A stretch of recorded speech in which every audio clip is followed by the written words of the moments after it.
Fin du sommet franco-allemand, Paris et Bonn affirment leur solidarité sans effacer leurs divergences sur les principaux problèmes économiques.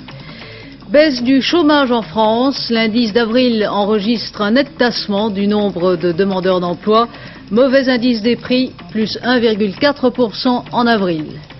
Proche-Orient, signature de l'accord israélo-libanais sur le retrait des forces étrangères du Liban, la Syrie coupe les routes entre Beyrouth et Damas. Remous dans les milieux policiers après les brutalités dénoncées lors des récentes manifestations à Paris et en province. Madame, Monsieur, bonsoir. C'est par une conférence de presse commune que le président Mitterrand et le chancelier Kohl ont clos en début d'après-midi à Paris le 41e sommet franco-allemand. Un sommet placé encore une fois sous le signe de la solidarité nécessaire entre Paris et Bonn à la veille de deux autres sommets importants, le sommet des pays industrialisés de Williamsburg à la fin du mois et le prochain sommet européen de Stuttgart qui aura lieu le 17 juin prochain, 10 jours plus tard qu'initialement prévu en raison des élections britanniques. Solidarité nécessaire donc, mais pas tout à fait suffisante pour masquer les divergences qui demeurent entre Paris et Bonn sur plusieurs dossiers économiques bilatéraux, européens et occidentaux. Le bilan de ce sommet, Michel Meyer. Petit déjeuner au domicile personnel de François Mitterrand. Face à Helmut Kohl, le président français a tenu à multiplier les signes de cordialité. En retour, le chancelier allemand affichait sa bonhomie habituelle, une technique comme une autre pour conjurer des divergences qui restent profondes en matière économique et monétaire. En cours de sommet, la nouvelle de l'accord sur les prix agricoles a contribué à détendre l'atmosphère sur un plan plus général et partant d'un soutien financier européen et allemand qui ne se démentira pas, le plan de relance français pourra se poursuivre.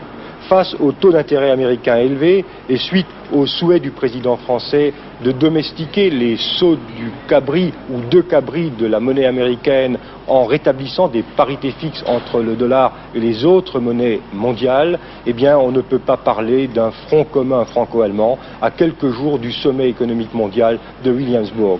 Les Allemands ne tiennent en effet pas du tout à affronter les Américains de manière frontale, peut-être trop de dépendance en matière de sécurité. On peut donc penser qu'à Williamsburg, le président français dira tout haut ce que beaucoup d'Allemands pensent beaucoup plus bas. Il n'est pas normal que le déficit budgétaire américain soit payé par nous, en particulier, et par d'autres. Pas normal que ce déficit budgétaire considérable, je crois de 6% du revenu du produit national brut, en France il est de 3% et même un peu moins, entretiennent cette politique de taux d'intérêt élevé, qui marque bien qu'il n'y a qu'une confiance réduite dans la réduction décisive ou définitive de l'inflation aux États-Unis d'Amérique, à cause de ce déficit budgétaire. Il n'est pas normal que ces taux d'intérêt élevés fassent une aspiration telle que le dollar atteigne des prix semblables à ceux qu'il détient actuellement et qui sont une cause du déséquilibre mondial. Dans notre dernier journal à 23h15, un débat sur la portée du sommet franco-allemand opposera un journaliste allemand, Karl Jetter, à Martine Boulard de l'Humanité. Mais revenons au dollar. La devise américaine a encore grimpé aujourd'hui, cotant 7 francs 42 à Paris. Il s'agit là d'une catastrophe mondiale effrayante, dramatique pour tous les pays, pour l'Allemagne fédérale comme pour la France, a déclaré tout à l'heure Michel Rocard, qui était l'invité d'Antenne 2 Midi. Le ministre de l'Agriculture a tenu à ce propos à souligner que les intérêts franco-allemands convergeaient plus qu'on ne le croit. Commentant dans le même sens l'accord obtenu la nuit dernière à Bruxelles sur les prix agricoles européens, le ministre de l'Agriculture a souligné qu'il s'agissait là d'un bon accord pour la France. Obtenu après plus de 13 heures de négociations, l'accord devrait se traduire pour les agriculteurs français par une hausse des prix de 8% en moyenne. Les réactions des organisations syndicales sont mitigées. Jean-Louis Calmejane. Les prix agricoles ont donc augmenté en moyenne de 8% pour les agriculteurs français. La Commission européenne estimant quant à elle qu'ils ont augmenté de plus de 9%. Pour les principaux produits, l'augmentation est de 7,9% pour les céréales, plus 5,5 à 6% pour le vin, selon qu'il est rouge ou blanc, plus 8,1% pour le lait, plus 10,5% pour la viande de bœuf et de mouton. Quant aux ports, ces montants compensatoires seront totalement supprimés le 1er novembre. Et dès la semaine prochaine, ils diminueront de 4,4%. Et les prix des fruits et légumes, quant à eux, seront fixés les 25 et 26 mai prochains. Plus 8% en moyenne, c'est dans le droit fil des orientations proposées par Jacques Delors et Pierre Mauroy comme augmentation de l'indice des prix pour 1983. Plus 8%, c'est moins que ce que réclamaient les agriculteurs français. Ils réclamaient en effet 11,7% d'augmentation des prix. Le niveau annoncé autour de 8% est insuffisant par rapport à ce qui nous est nécessaire. En effet, nous redoutons que les coûts de production ne progressent beaucoup plus vite. Et c'est pour cette raison que nous demandons un engagement formel des pouvoirs publics pour veiller à ce que les coûts de production n'augmentent pas plus vite que les prix que nous avons obtenus. Je crois que les manifestations se sont déroulées dans les conditions que vous savez. Et que les agriculteurs aujourd'hui évidemment ne peuvent pas être très satisfaits de ce qui vient d'être décidé. Si le gouvernement ajoute un certain nombre d'engagements tels que ceux que je viens d'évoquer, à ce moment-là le calme reviendra dans les campagnes. Les manifestations illégales, ça n'est pas correct. Et tout le monde le sait, je ne peux que les condamner, je les ai condamnés, et j'ai d'ailleurs, je dois le dire, présenté mes excuses à un certain nombre de pays, de ministres des pays européens dont des camions ont été molestés et des biens attaqués dans des conditions qui ne sont pas des conditions de pays civilisés. Il faut que tout le monde comprenne, les agriculteurs comme les autres Français, que nous poursuivons, que le gouvernement poursuit deux objectifs à la fois. Le premier, c'est de mettre l'agriculture dans de bonnes conditions de travail, de production et de revenus. Le second, c'est de limiter l'inflation en France. L'accord qui vient d'être passé est à cet égard, je crois, un bon accord, il faut le dire, et bien des ministres sont rentrés chez eux probablement avec moins de résultats pour leur agriculture nationale que je n'ai pu en ramener pour la France. Il n'y a qu'une politique économique de la France, il ne peut y en avoir deux à la fois. C'est en ces termes que le président Mitterrand, saisissant l'occasion de la conférence de presse tenue tout à l'heure à l'issue du sommet franco-allemand, le président Mitterrand donc a répliqué lui-même aux voix discordantes qui, au sein de la majorité, de Jean-Pierre Chevènement à Georges Marchais, ne ménagent pas leur critique au plan de rigueur du gouvernement. Écoutons le chef de l'État. Bien entendu, il peut toujours se poser des problèmes de méthode. Mais notre choix a été exprimé par Monsieur le Premier ministre et par Monsieur le ministre de l'Économie et des Finances. Au cours de ces derniers mois, je les ai à diverses reprises couverts et assurés de mon soutien entier. Je souhaite que tous les Français nous aident pour que cette politique réussisse. Et nous nous sommes appliqués à en réunir tous les éléments et nous n'avons pas l'intention d'en retirer un seul. J'espère que cela sera compris de la façon la plus claire.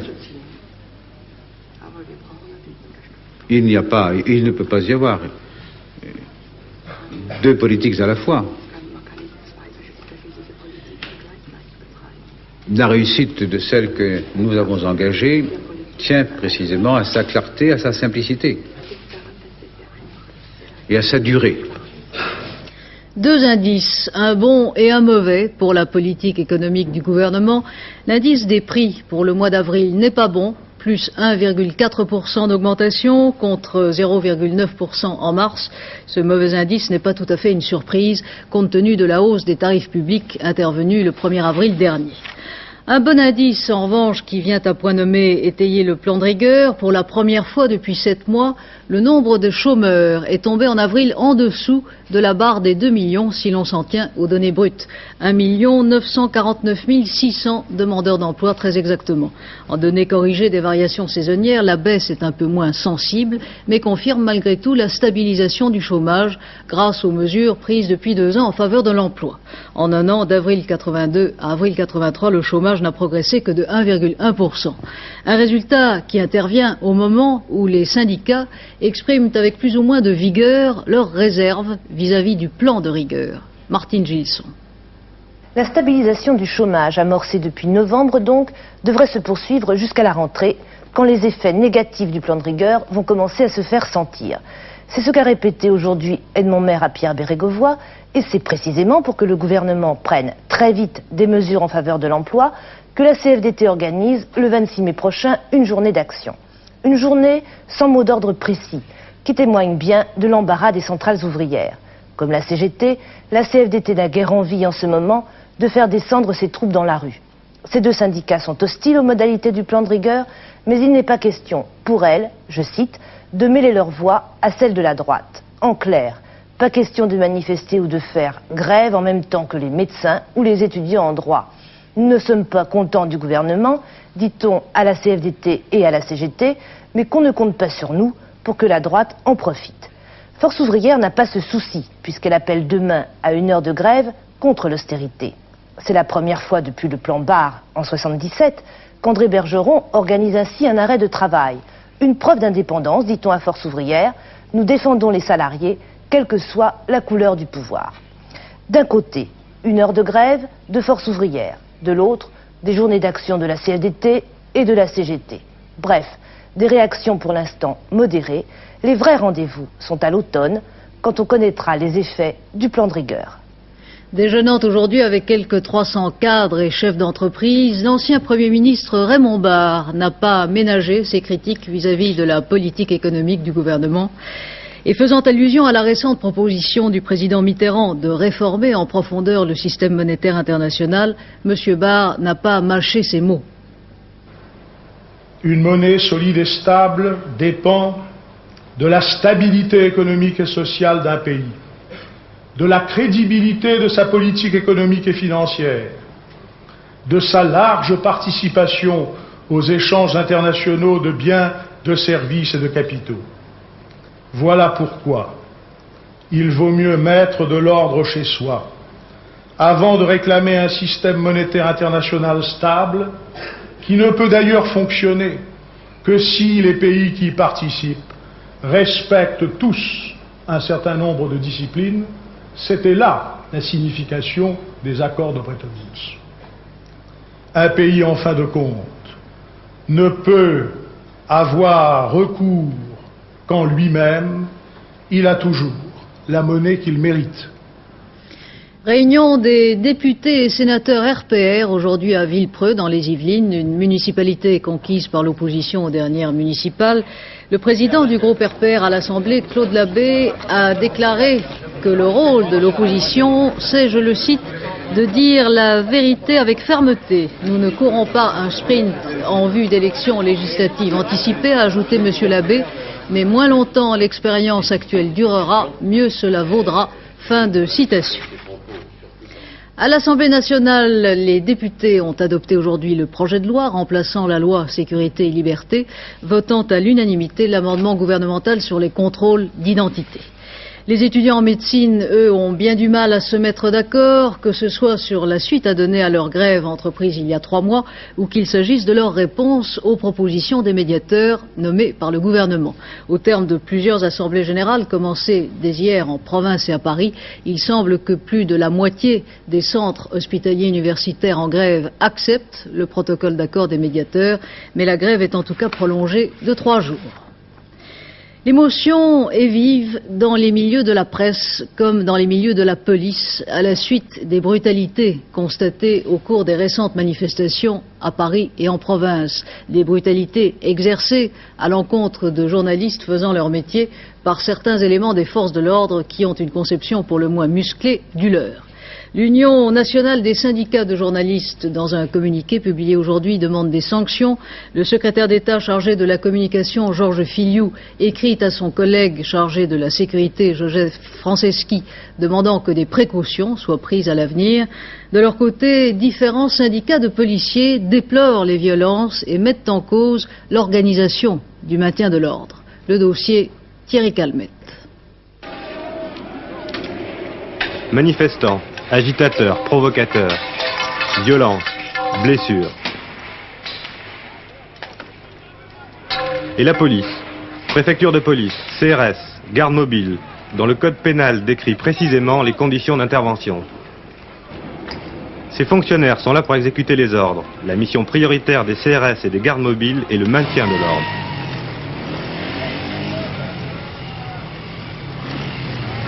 Pour disperser une manif, il faut des sommations légales. Les manifestants doivent être prévenus par fusée rouge. La riposte des autorités doit être progressive et adaptée. Nous l'avons constaté, ce n'est pas toujours le cas. Il y a du désordre dans le maintien de l'ordre. En France, il existe des forces techniquement aptes à assurer le maintien de l'ordre, des forces qui sont sereines parce qu'elles sont bien rodées, parce qu'elles sont bien encadrées, parce qu'elles se situent hors de la hiérarchie des commissaires sur le plan fonctionnel. Et puis, bon, je veux parler bien sûr des CRS et des gendarmes mobiles. Pourquoi va-t-on aussi des policiers armés en civil agir dans les manifestations? Alors ça n'est pas normal. Ça n'est pas normal pour ce qui concerne les effectifs de police en tenue que l'on déshabille. C'est le terme qu'on emploie, c'est-à-dire que l'on met en civil. Normalement, ces effectifs-là devraient être revêtus d'un brassard qui les distingue. Comment voyez-vous la suite des manifestations qu'il va y avoir? Quelle va être l'attitude de votre syndicat? Mon syndicat ne changera pas d'attitude. Il est pour le légalisme, il est pour la sérénité, il est contre les violences illégitimes. Lorsqu'elles se produiront, il les dénoncera. Maintenant, le problème qui se pose est que le gouvernement de la gauche, parce qu'il avait axé son action sur la prévention, parce qu'il se posait la question de pérenniser ou non les forces mobiles certaines forces mobiles de maintien de l'ordre, n'a pas établi de doctrine de maintien de l'ordre. Il en faut une. Les syndicats de police ne sont pas unanimes. Certains, proches de l'opposition, accusent le manque de direction. À partir du moment où vous avez des exactions telles qu'on en a vu, si on peut appeler ça exactions, mais à partir du moment où il y a des actions individuelles, c'est parce que la compagnie n'est plus dirigée. Et elle n'est plus dirigée parce que c'est la confusion la plus totale. On ne sait pas si le commandement vient de la gendarmerie, s'il vient de la police nationale, s'il vient de la préfecture de police, ou s'il vient du secrétariat d'État. L'article 327 du Code pénal prévoit que les fonctionnaires auront la possibilité de récuser un ordre illégal. Or, à partir du moment où il n'y a pas eu ordre de dispersion d'une manifestation, ce n'est pas légal que la police charge. Donc, nous, syndicats de police, nous serons vraisemblablement amenés, dans les prochains jours, à demander aux policiers, à partir du moment où, si vous voulez, l'organisation du maintien de l'ordre ne sera pas organisée conformément au texte, à déposer le casque et la matraque à leurs pieds. Monsieur Joseph Franceschi étudie déjà les précautions nécessaires.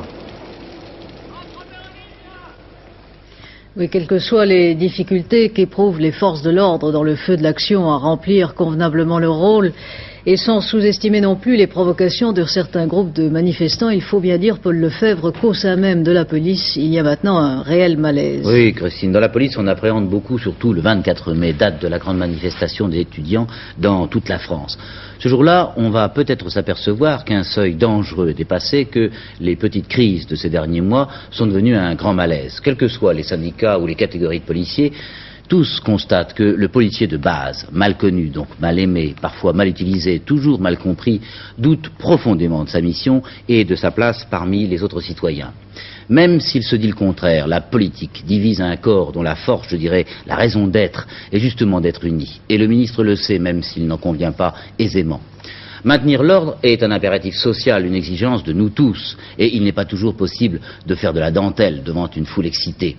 Respecter la loi, les procédures précises, relèvent parfois de l'exploit, mais c'est le seul équilibre au pouvoir de la force devant d'autres citoyens qui n'exercent tout compte fait que leurs droits. On a beaucoup promis aux policiers qui attendaient des réformes profondes, pas seulement de l'argent, mais aussi et peut-être surtout de nouvelles règles précises, légales, adaptées pour exercer un métier de chien, comme ils disent, et c'est vrai qu'il l'est. Dans le quotidien, peu de choses ont encore changé. Beaucoup de policiers ont peur de devenir des mercenaires, tous veulent rester des citoyens policiers. Les coups de bâton, les insultes, les gestes inadmissibles, bref, les excès, signifient que certains ont déjà accepté de n'être que des casques. N'oublions pas le docteur Ogoyar, ce médecin français détenu depuis 4 mois par le régime afghan pour cause d'assistance humanitaire.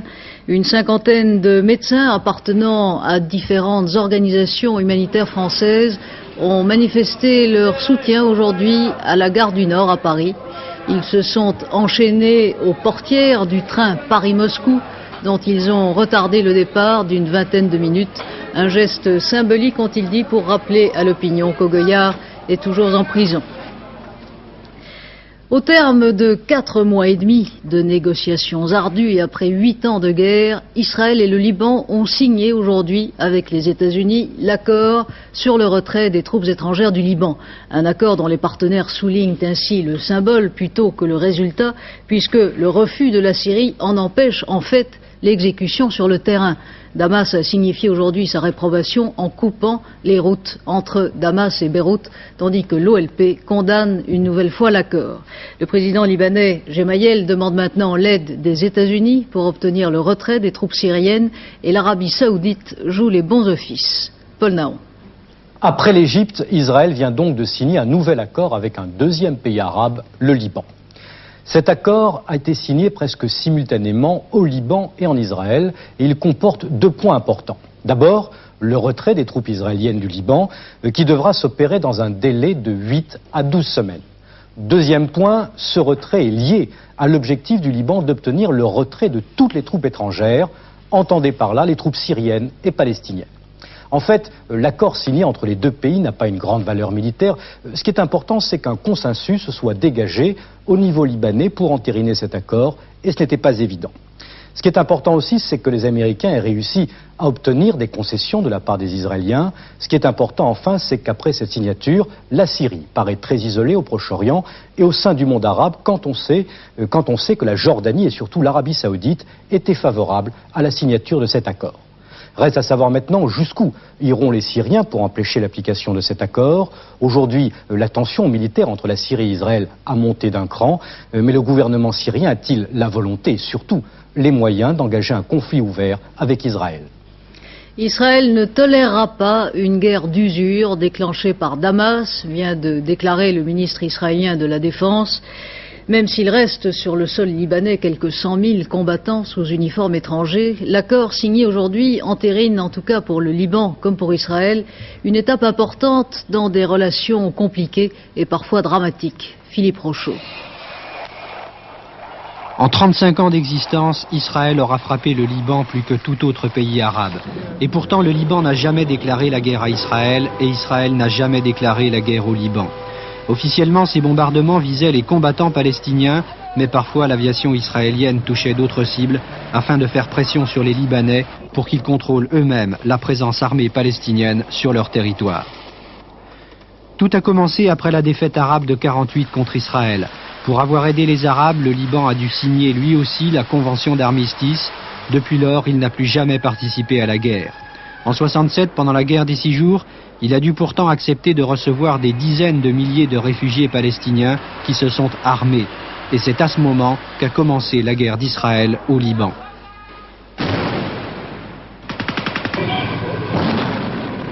Quand les chars israéliens pénètrent au cœur de Beyrouth en septembre dernier, c'est l'aboutissement de 12 années de guerre au Liban, où les Israéliens auront violé plus de 7000 fois la souveraineté libanaise pour venir faire eux-mêmes leur police au Liban.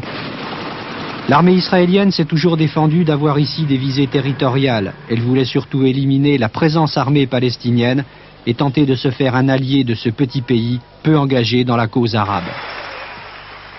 Ainsi, depuis le début de la guerre du Liban, Israël a fourni des armes aux milices chrétiennes et surtout au commandant Haddad, dissident de l'armée libanaise, reçu à Jérusalem comme une personnalité officielle et soutenu militairement par l'État hébreu dans sa guerre contre les Palestiniens.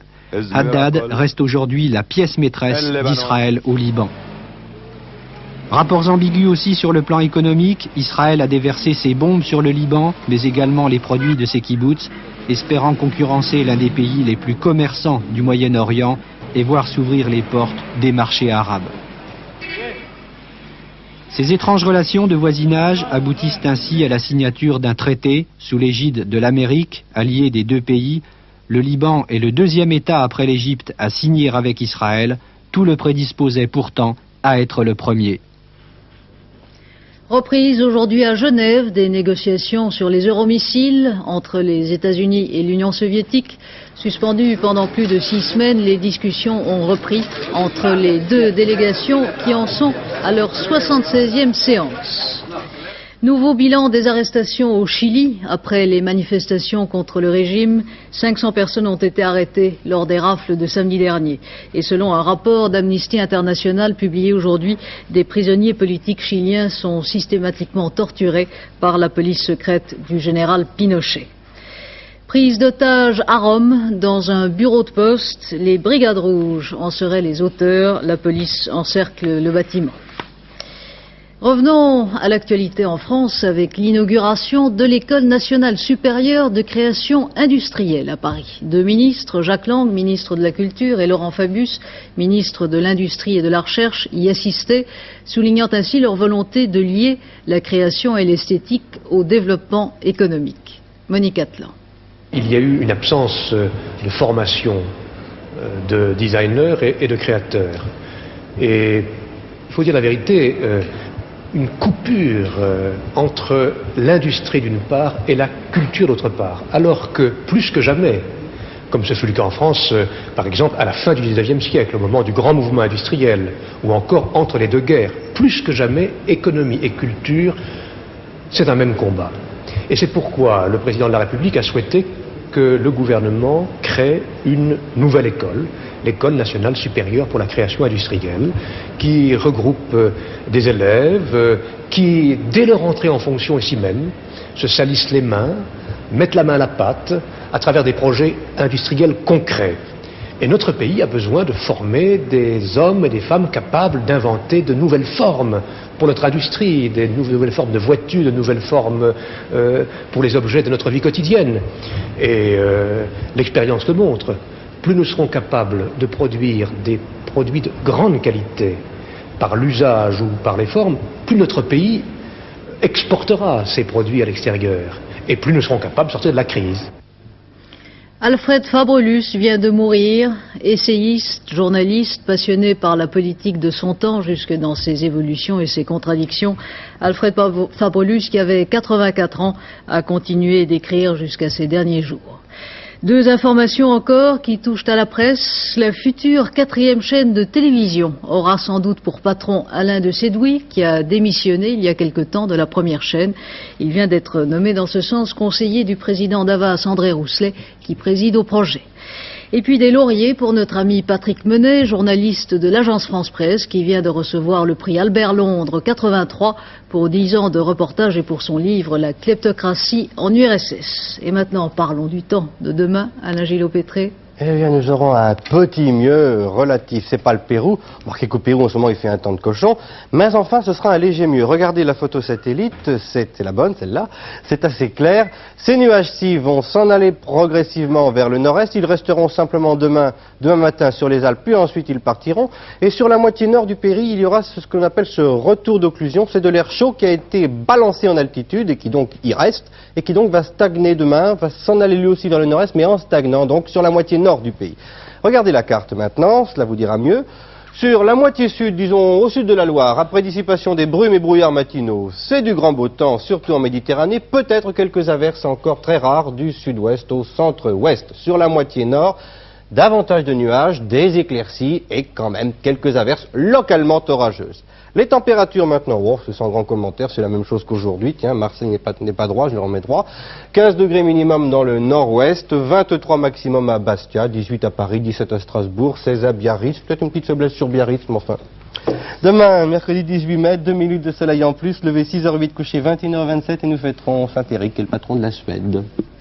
Tant mieux pour elle. À 23h15, Claude Sérillon vous présentera notre édition de la nuit avec un débat sur la portée du sommet franco-allemand. Demain, 12h45, antenne de midi, et j'aurai le plaisir de vous retrouver demain à 20h. Très bonne soirée.